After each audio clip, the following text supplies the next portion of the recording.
Hey everybody, welcome to this episode of Car Wash Magazine Live. As always, I'm your host, Matt DeWolf, Editor-in-Chief of Car Wash Magazine. Hey, that issue is coming out, by the way. You should be getting that in your mailbox pretty soon, unless you're not a member of ICA, in which case you can take care of that real quickly at carwash.org/join and make sure that you are supporting what we're doing here at the International Car Wash Association. Now, first things first, I want to say that we are thinking this week a lot about what's going on with folks down in Louisiana, New Orleans, especially area where Hurricane Ida has struck there. A lot of people without power. Hopefully that's starting to kind of get figured out here as we get into the weekend. But I know that it's going to be tough down there for a while, and so if you have people down there, make sure you're taking care of them, make sure you're thinking about them, make sure you're reaching out to see how you might be able to help out in that time of need and really drive home the fact that this whole thing is about much more than washing cars. So we're thinking of them and everybody down there this week. Now, for this show, we do have one of the fast-growing companies in the car wash industry joining us today. We're going to be talking to Stu Crum from True Blue Car Wash. True Blue Car Wash has 3 brands underneath of it, and so those might be more familiar to you. We'll get into that here in just a little bit. Stu comes to this industry with a background from multi-site, multi-large location retail. So he is a former CEO of Bridgestone, where he ran more than 2,000 locations of that operation.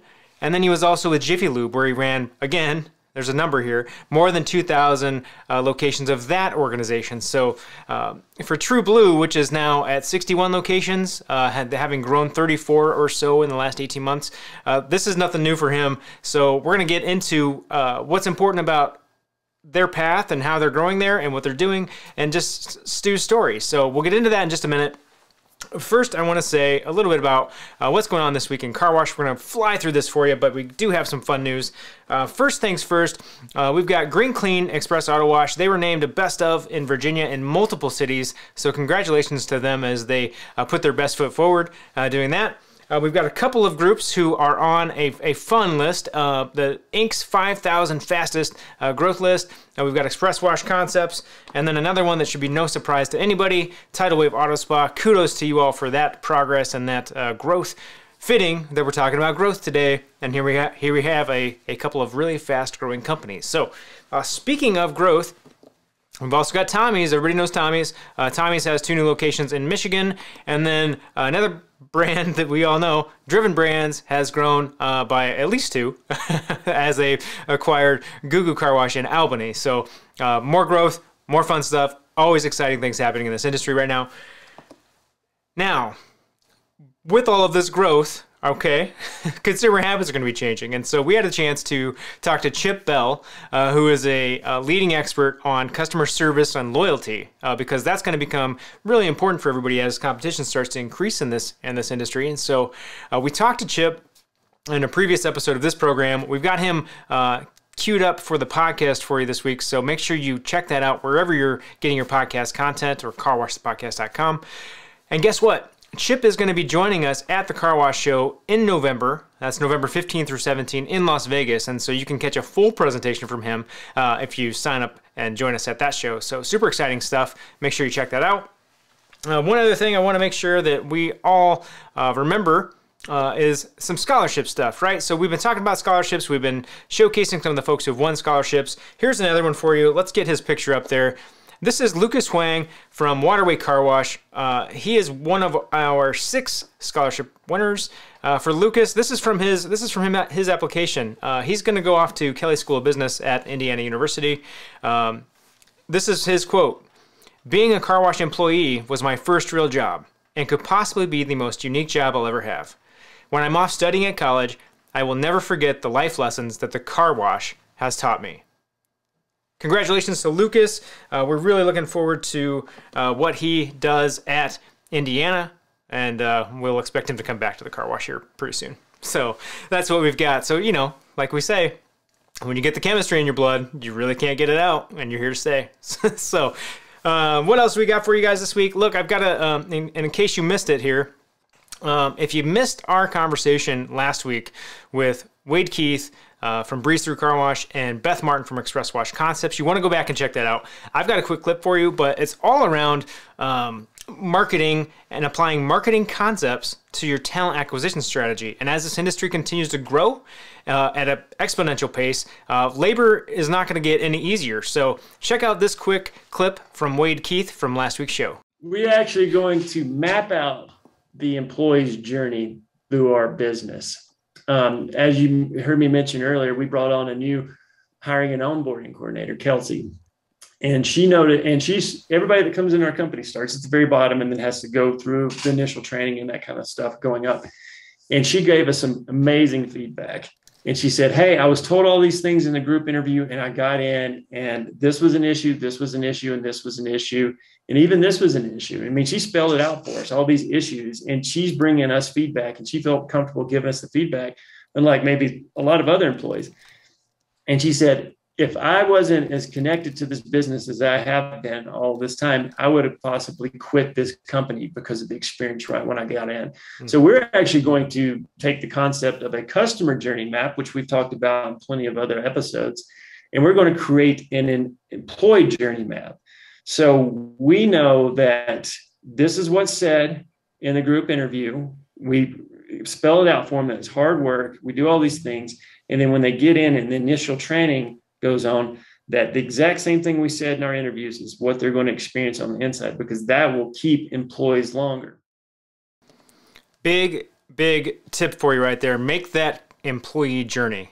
All right. We talked a lot about journeys. That's a big one. Make that employee journey. Catch that full episode at carwashmagazine.com or YouTube or wherever you want to watch those things. Now, this week, look, back by popular demand is your favorite segment and mine.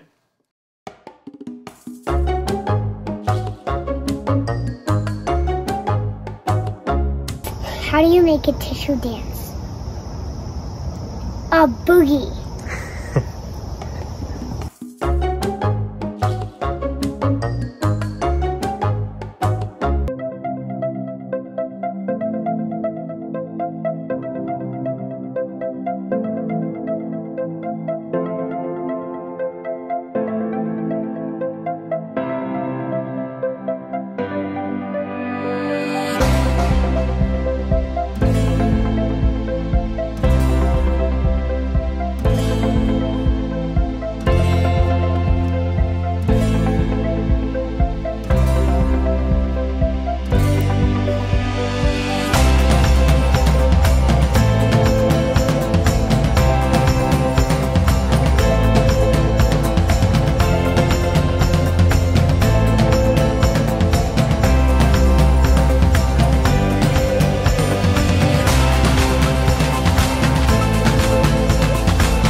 All right, and now joining me on the program is the man himself, Stu Crum.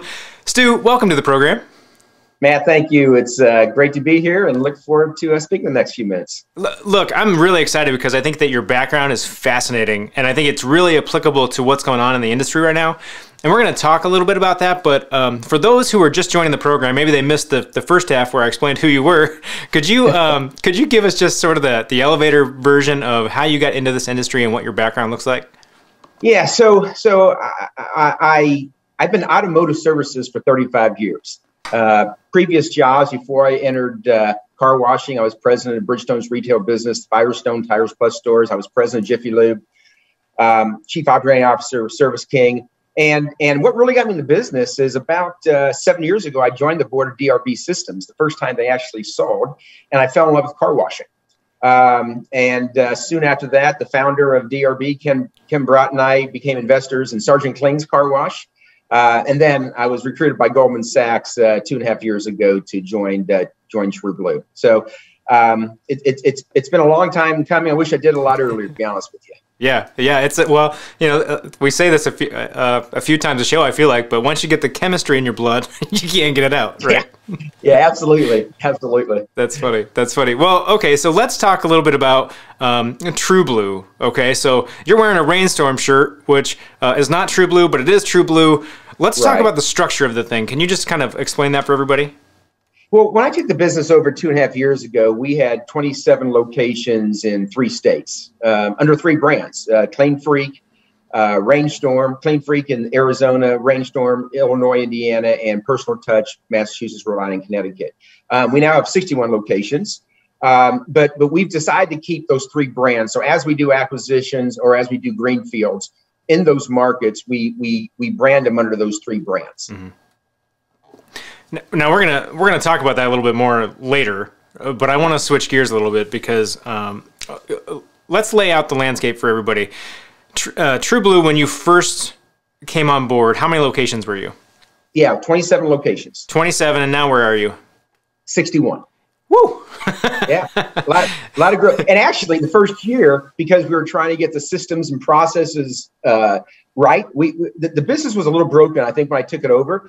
So we didn't actually add a site for my first year. So that growth from 27 to 61 has actually come over the last 18 months. That's intense, Stu. Like that is no joke. That is, if my math is right, that is 34 locations in 18 months. Yeah, it's we're tired. Well, I'm glad. I was going to say, I'm glad you're still on this side of the dirt right now. Absolutely.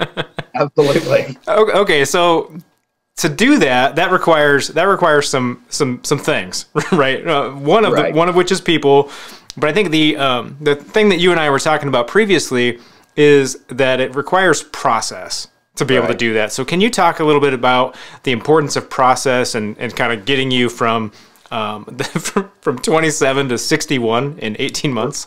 Yeah, Matt, be happy to. So I had mentioned earlier that, listen, 35 years automotive service in some senior leadership roles in that time. But going back about 25 years ago, I was introduced to some lean principles, Kaizen. And I've lived with those principles from an operator for the last 25, 30 years. I believe that if you have systems and processes in place, that it's easier to grow, it's easier to integrate. Now, we were very fortunate that when we purchased, and I wasn't here at the time, but the first acquisition that we ever did was Clean Freak Car Wash, and bought it from a bunch of brothers that actually also lived some of the, I call lean principles. Yeah. 5 F's: sort, set in order, shine, standardize, sustain, for people that know what those are.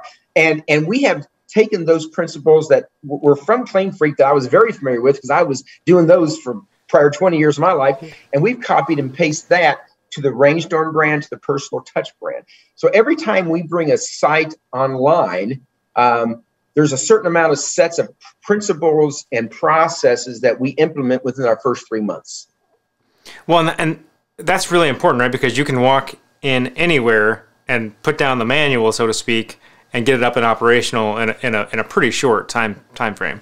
Absolutely. I mean, it's a copy paste measure, and I learned this from previous life when I was in other companies growing, that if you don't have actual system and process in place, you take a site over, and within 3 or 4 months, you potentially have chaos because you have a district manager that's doing it one way here, and another district manager or general manager is doing it a different way over here, and it's hard to grow exponentially if you don't have some real rigor in your business. And so we have a playbook now. We have a process that we've developed. And so when we go into a market, the first 2 weeks, we keep it business as usual. By 3 weeks, we start implementing that playbook to the T. Now, talk to me a little bit about the challenges of in an acquisition space. Right? Greenfield, no big deal, right? You've got the manual. You're starting fresh. Here you go. This is how we do it. When you go into an acquisition, how do you get people to buy into that process? Because look, I like process. I like the process a lot more when it's my process, right? How do you get folks bought in? Well, I'm not sure if you heard my first comment, but we don't do it the first 2 weeks. The first 2 weeks, we just all we talk about is culture, and we try to convince the team, because typically we're buying from an owner operator, right? So we're buying by somebody that's been a family business, and they joined because of this family business. And now you got big corporate owned by Goldman Sachs that's coming around and taking over this business. So our first couple of weeks, we actually don't change a whole lot. We don't change the signs. We don't change our processes. But we slowly but surely explain why it's important, and we, you know, I use a terminology every day with my team. It's called crawl, walk, run. Early on, we crawl, and we get people to buy into, first of all, our culture, and we can talk about culture later. Yeah. And what's important in our culture. Second thing we talk about is process and systems. And at that point, we're no longer crawling. You know, we're walking, and then. By our second month, we're actually beginning to run, and so it is a slow but very thoughtful process that we go through. Crawl, walk, run, and you know that if you don't take the teammate with you on this journey, that you won't be successful. We've recently done 11 acquisitions in the last 8 weeks, Ooh. And I'm thrilled to tell you that actually we really haven't had a blip in it, and because that playbook is beginning to work for us, and we are being thoughtful about the teammates. We've realized that they were with 4 partners that had been their family for 9 years, and so for us to come in and think that we can change overnight, we would not be successful doing that. Yeah, I think the key in what you're talking about here is that we're dealing with people at the end of the day, right? So you have to keep that in mind, because as good as process is, you know, if you just go in and try to slam it and railroad it through, nobody's going to do it, and then you're in that chaos. Yeah. Yeah. I mean, you know, the one thing that I realized when I inherited this business, I inherited from a serial entrepreneur, and he was really good at acquisitions, but I don't think I really understood the people side of this business. You know, I tell people every day, this business people would be easy if it wasn't for people. But you know, and it's on two sides. We've got to have satisfied customers every day, but you got to have satisfied teammates every day, right? So it's about the teammate first. And once you get the teammate right, the other stuff comes easy. But if you don't have the teammate right from day one, it's hard the rest of the way. So I'm not going to have a satisfied customer unless I have a really happy teammate. And so we focus on the teammate. We have what's called a career plan. Yeah. So every teammate that joins goes through our career plan. We can tell them that from 1 to 9 months, all their training, everything they go through, and it makes the process a lot easier for us. You're speaking my language, Stu. That is like, I swear to, I feel like we talk about this all the time, but like having the plan, treating the people right, like it all goes back to the people and the employees with your organization. Huge. Absolutely. I want to switch a little bit. Before I go there, I do want you to share one example of this process that I really like, because if I open my drawers over here, I've got everything in foam and cut out and where it's supposed to go. You take that process piece and that playbook, and that goes everywhere, literally everywhere, into the back room. Tell folks what you guys do in the back rooms. Well, and once again, fortunately, Clean Freak was doing this. We're doing it everywhere. But when you go into our back room, every piece of equipment is labeled. 100% are labeled. So there is a teammate's been there for a day, knows exactly what the RO unit is because it says RO unit on it, right? The second thing is we use a lot of tools. Everybody uses a lot of tools. Well, we put foam in our toolboxes so that when you take that screwdriver out, there's a hole. And if I come in and I see a hole, my first question I ask is, where's that screwdriver? And a wrench. And so we have a large toolbox of about 10 drawers, and every drawer from 1 to 10 is foam. And that foam is a cutout of where the equipment goes, or the pieces of tools go, excuse me. We do for 2 reasons. Number one, so that you exactly know where to go to find that tool when you need it, so you're not looking around. Process. Yeah. The second thing is you know exactly where it goes, so when the next teammate comes, they know exactly where to find it. And it's interesting. I was actually last week walking in a shop, and the first thing I do when I go in the back room is I'm always looking at that toolbox. I want to see it. Dotting our I's and crossing our T's. And I saw pieces of tools that were missing. And I went to our regional director, said, "We're there." He says, "Well, Stu, actually, he's got them right over here using them." Because they were missing from the drawer. So, bottom line is, I won't say we're perfect. Yeah. but it's one way to help perfection at your sites, because there's a lot of moving parts every day. And if we can dummy it down for our teammates, actually dummy it down for me, because I'm not the smartest guy in the room. We dummy it down for me. We try to make it easy for our teammates. Well, the real question here is, do you still lose the 10 mil? Like, Right. I mean, come on. Always. Yeah. But you know, but you got 12 of them in the back. Yeah. Right. On the 5S, that is the set in order, right? Yeah. So that's number 2 of the 5s, is setting an order, and then all the other things are easy after you set everything in order. Yeah. I love that. Well, the other thing is that we don't realize how much those little moments in the day can add up for us, right? If you spend 60 seconds here looking for a tool, 90 seconds walking over here, another minute and a half over there, that all adds up to a significant chunk of the day. So I love that. I love that approach. The other thing that process really helps you do is stay pretty darn lean, right? Right. And I know you're big on this. Can you talk about the importance for you, especially as you're scaling, of that kind of lean approach and why you do it that way?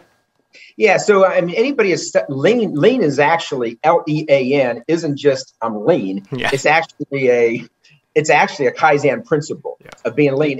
And we use different things. Once again, so it's using 5S in our shop to actually also being lean in the way we run our business.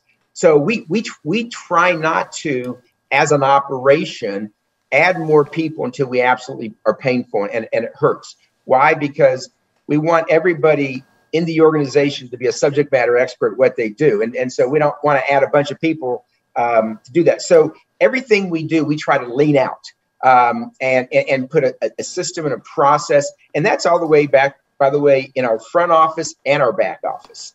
And the lean principles that we have implemented through the company at the site and at corporate allows everybody in the organization, if you will, to have some principle and processes to live by and understand by. So it's critical to our growth success. I don't think we could have grown the 34 sites over the last 18 months unless we had these principles early on in place. So important. Yeah, super important, super important. Hey, if you guys are just tuning into the program here and catching us kind of midstream, if you will, we've got Stu Crum, CEO of True Blue Car Wash here, talking to us about how they're using process to really accelerate their growth. And we're about to move into some conversation around brand here a little bit. So here we go. Stu, are you ready? I'm ready. All right. So True Blue is well, Goldman Sachs is the top, True Blue's under here, and then we've got 3 brands. Right. What's that? Why that approach? Why are we doing it that way, not just one big car wash brand? Right. Well, I mean, if when I inherited the business, so if I go back, I inherited the business with 27 locations in 6 states, and I think ideally, I'd like to inherit a business that's got 27 locations in 1 or 2 states, but we had 6 states, and we have a Northeastern brand which is called Personal Touch. We had a Midwest brand which is called Rainstorm, and we had a Arizona brand, which was Clean Freak. Now, as we started growing and doing acquisitions, I had 1 of 2 strategies I could do. I could either do an acquisition, take a 4th brand, take a 5th brand, take a 6th brand, or actually 3 strategies. I could go to 1 brand, or I could keep the 3. The way I look at it is our subscription model is extremely important to our business. But I haven't found that a customer in Rhode Island drives to Chicago and is looking for the same car wash. You know, when I was president of Jiffy Lube, they were looking for that same place. When I was president of Bridgestone, they bought that Firestone tire in Rhode Island. They needed to have it maybe replaced in Chicago, and that was important. But I haven't found that brand at a national level matters as much as it really does matter at a local level. And the reason it matters at a local level is because of our subscription model. So in the Illinois, Indiana market, we have 32 locations. So a customer can come into a Rainstorm wherever they drive and use that RFID tag, their Fast Pass, to get a free car wash, right? If not a free car wash, if they're on a subscription plan, they paid for that car wash, obviously. But that's why it's become very important to us. So the latest acquisitions we've done, I guess 12 of the 16 acquisitions we've done in the last 16 weeks have been in the Illinois, Indiana area. Okay. All those were converted to Rainstorm for that reason. I I don't have any plans to add any more brands, but if we did a huge acquisition, for instance, in the Southeast someday, maybe we might go with a fourth brand. I don't know, but I like the 3 brands we have, and we're able to. It's not too much complexity for marketing and all those other things you do as you support your growth. Yeah, and then the other thing that from a purely tactical perspective is, look, it costs a lot of money to convert everything into one piece, right? I actually didn't say that, but it does. It does. It's about, actually, when we do an acquisition, we budget about $30,000 per site for signage and change of other things. Not even count a point of sale. Point of sale is, 100,000 plus. Yeah. But just in signage alone, it's about 30,000. So 30,000 times 60 locations gets to be, my shareholder thinks I could possibly spend that money maybe a better, different place. What do you mean? Like, what's more important than, new signs and logos and absolutely. So a fresh coat of paint. All right. Okay. So that's the strategy behind the 3 brands. I think that's important for people to understand, because there are a lot of car wash platforms kind of out there right now, doing one of each of the approaches you just threw out there. So they are. That's sort of the why for everybody watching. Let's move into what makes True Blue special, and kind of what keeps you there and what makes you excited about what you do every day. What makes it special? Well, the first thing we talked about today was people. Yeah. Right. That's the first thing we talked about. And when I wake up every day, and I've said this, it is more than a job. I think when you become the CEO, it becomes part of your life. It becomes, how do I make a difference in people's lives? We've grown. I think when I joined, we had 200 employees. We're up to 550 employees, and we call them teammates. 550 teammates. What makes us unique? There are some really good regional players, and even national players in the United States and North America. So I don't think we are 100% unique to anybody else. But I'd like to think that one of the things that makes us a little unique, besides the fact we really care about people, is culture, right? And when I think of great cultures, and I tell my team this every day, when I think about buying a chicken sandwich, do I go to Kentucky Fried Chicken or do I go Chick-fil-A? And everybody goes Chick-fil-A, not because the chicken sandwich is better. They go there because they get a consistent offering every day. There's something different about those 2 brands, right? Well, I'd like to be the Chick-fil-A, if you will, of car washing. When I say Chick-fil-A, listen, they're bigger. They've been at it a lot longer. They have a different model than we do, but it all evolves ultimately back to culture. Yeah. We have 5 core values. Service is our first. Service to our teammates and service to our customers, right? We want to be a people that serve. Second is just integrity. Do what you say and say what you do. Yeah. Be a person of integrity. Don't lie. Be honest. Be truthful. And if you can't work for us and be that way, then work for someone else, because we want people with integrity, right? Recognition. Recognize your efforts, anywhere from thank yous to big recognitions, but recognition, respecting people's differences. We think diversity and respect's great. And the last is just teamwork. Yeah. We want to be a team. So those are our 5 core values.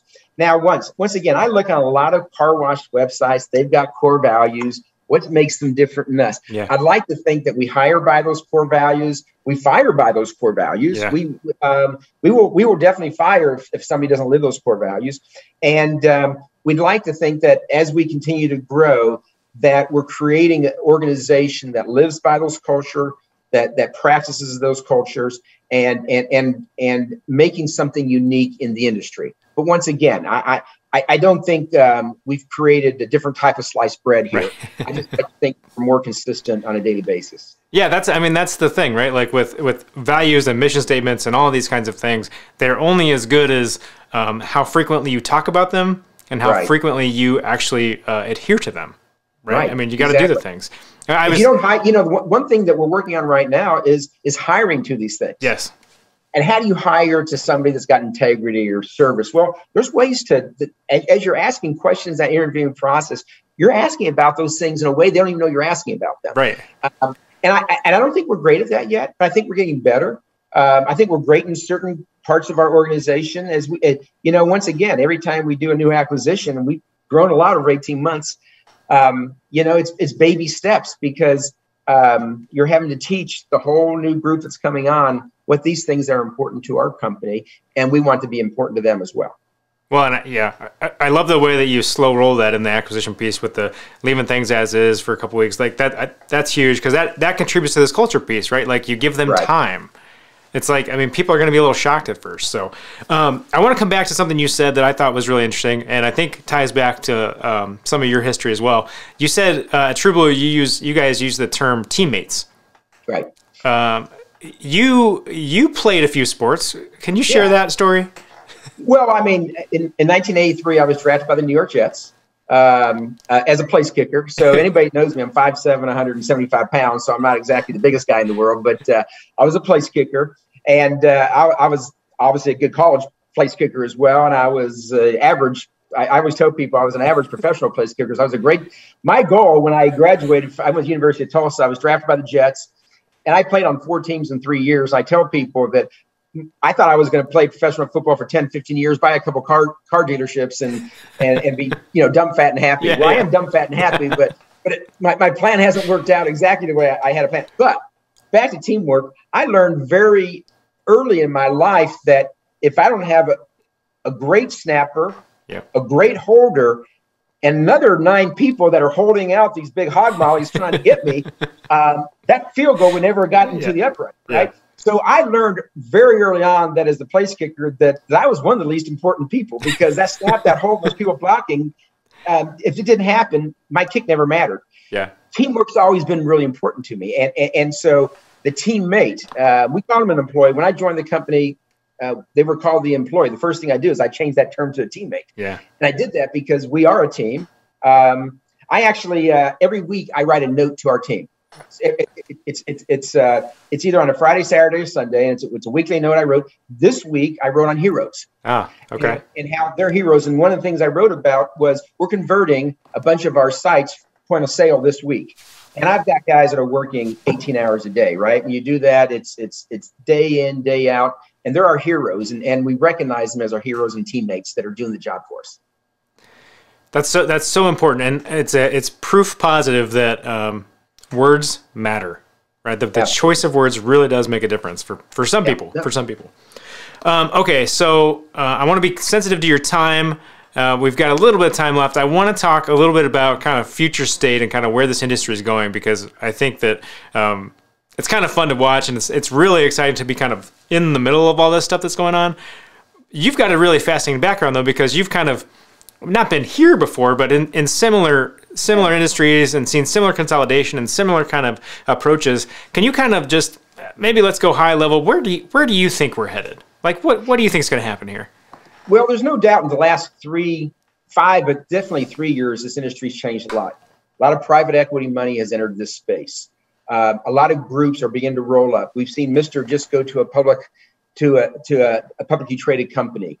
ICWG is also a publicly traded company under Driven Brands. So you got groups like mine, and I'm not unique. We've gone from 27 to 61 locations last 18 months. There's a number of peers of mine that have done similar things. I think you're going to see. I think you're going to see a couple of things happen. I equate this to industries that you either support me or I used to be in. So I think about auto parts industry. 20 years ago, every corner had a different auto parts company. Billy Bob's Auto Parts, Advance Auto Parts, Joe's Auto Parts. Yeah. You've really got 5 today.